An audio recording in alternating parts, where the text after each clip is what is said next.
Hi, everybody. I hope you're okay on this snowy Monday. I know a lot of you, I think, got a late start. I wish all of you got a snow day.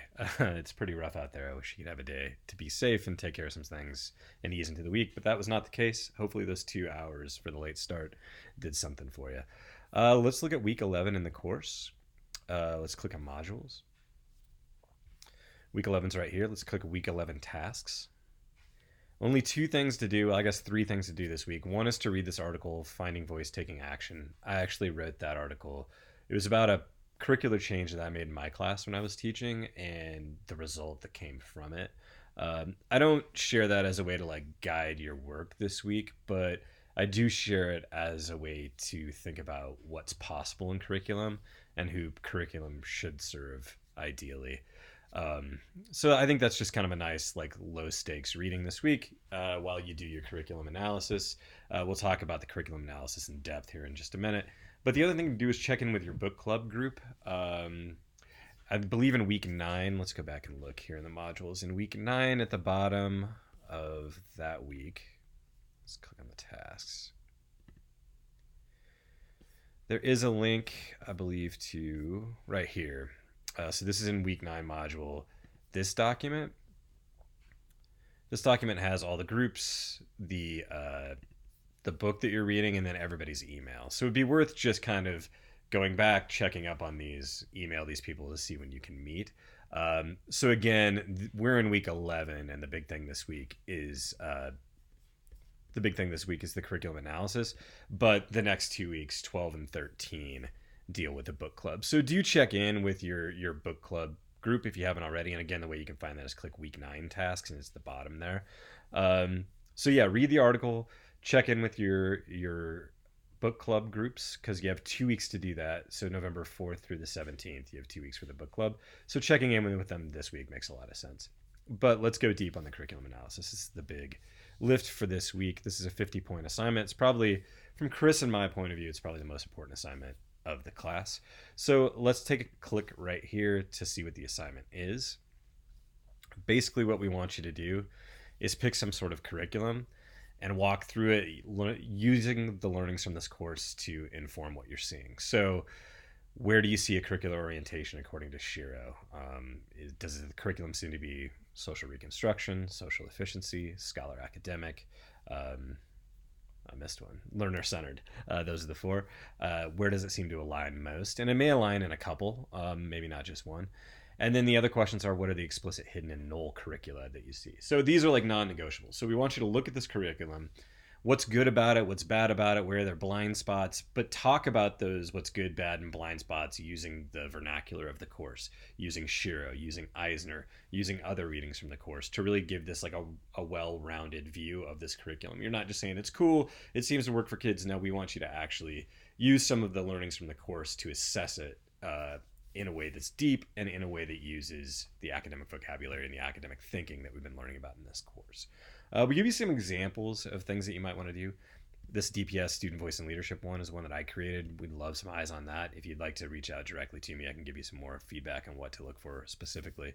But basically, whatever curriculum you choose, it can be something you created, something your school uses and forces you to use, something your school's thinking about buying, something about that your school's trying out this year. Whatever it is, it's perfectly cool, but we just want you to look through it, identify it along Shiro, Eisner, and other readings in the course. And then we also want you to make some recommendations about ways that you think it could be better. Again, using your learnings from the course to tell us what better is, right? Cool. There's a lot of information here. There is a guiding question that guides the entire project. It's in the rubric as well. But the thing that we really want you to get at with this analysis of the curriculum is what are the foundational curriculum theories are present and how do differing curricular orientations affect the educational experiences and outcomes for students. So it's really centering Shiro and Eisner. But as you can see, there are some more requirements here. We want you to talk about Shiro and Eisner. That's non-negotiable. They need to be in there. We'd love for you to provide specific evidence from the curriculum. So what I would do if I were writing a paragraph and I would say something along the lines of this curriculum seems to be aligned to the scholar academic orientation, and then I might link to certain activities. As you can see from this linked activity from week 2 of the 6-week unit, it allows blah blah blah. Later in the unit, you might see this example that shows this blah blah blah blah. So you could actually link to those. You could put in screenshots whatever works for you. But if you do say, this is Scholar Academic and you can tell by this activity, provide some sort of like glimpse at that activity. What are you seeing within it that makes it fall in that curricular orientation? We do want you to leverage at least 4 other course readings. So you're definitely going to talk about Eisner and Shiro. Then we want 4 more. So maybe you bring in Gorski, maybe you bring in Adler, maybe Ladson Billings, Paris, Du Bois, right? We want 4 of those that we've read. Anything that we've covered in the course that's been assigned, you can certainly use as one of the 4 course readings. And then we want you to find one more from outside the class. So maybe the unit you're looking at deals with LGBTQ rights. So maybe you want to go find an article about use of LGBTQ themes in curriculum and how they work. That's just an idea I have. But you do need to find one more article outside. So if you're having trouble finding that, please reach out to Chris or to me. We can definitely help you find another article.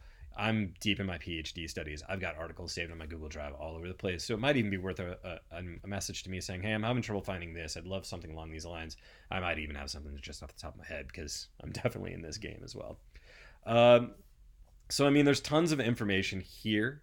The grade will be based on these things. But I think actually the best place to go for the grade is to go back to Canvas and click on Curriculum Analysis rubric. It's actually the same rubric that's down below here. I'm not sure if you all can see that or if that's just a professor thing. But that same rubric is here if you click this link. Here's the rubric. And so proficient, and I'm going to try to blow this up just a little bit. Proficient is where I sort of started with this rubric. So this is like hitting like the expectation. Advanced is going above the expectation just a little bit. And of course, anything partially proficient or unsatisfactory isn't meeting the expectation. But here's what we'd like to see. So in terms of the curriculum being analyzed, the curriculum is deeply analyzed using, it clearly identifies strengths, weaknesses, and gaps. I'll clean that up. So we really want to see like, here's a strength in the curriculum, here's a weakness in the curriculum, here's a gap. However you want to do that, right? We do want to see specific evidence. So you could link to the curricular resources. You could show student work even. You could show videos of the lesson being taught. You can include rubrics. You can include assessments. It could be a video of you walking through stuff like I'm doing right now. Lots of different opportunities there. Guiding question. We do want you to answer this question in some way. You can answer it straight up overtly, or throughout your work you may like sort of passively answer the question, but what foundational curriculum theories are present and how do differing curricular orientations affect the educational experiences and outcomes for students within this curriculum? Required text, you need to cite both Eisner and Shiro. Then you need to leverage at least 4 other course readings. We list some of them out there, but if we assigned it in Canvas, it's fair game.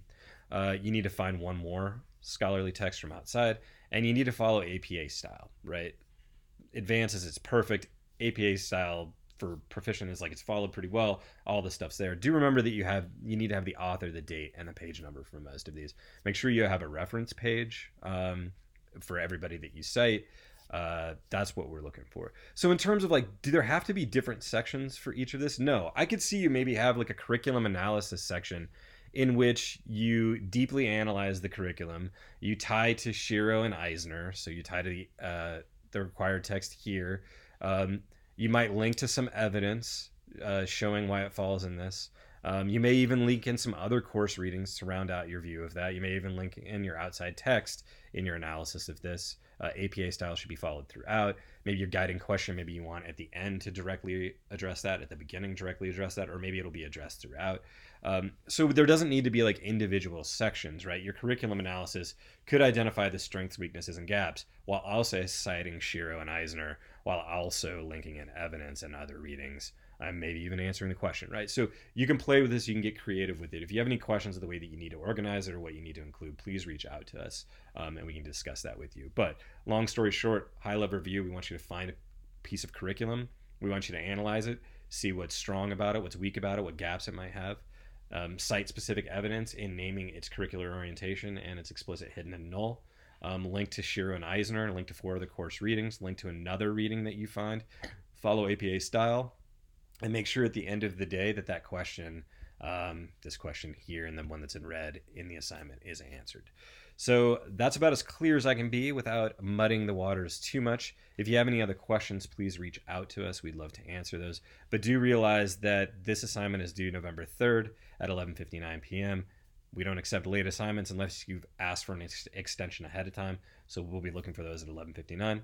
Please reach out to us ahead of time as you need us. Thanks so much.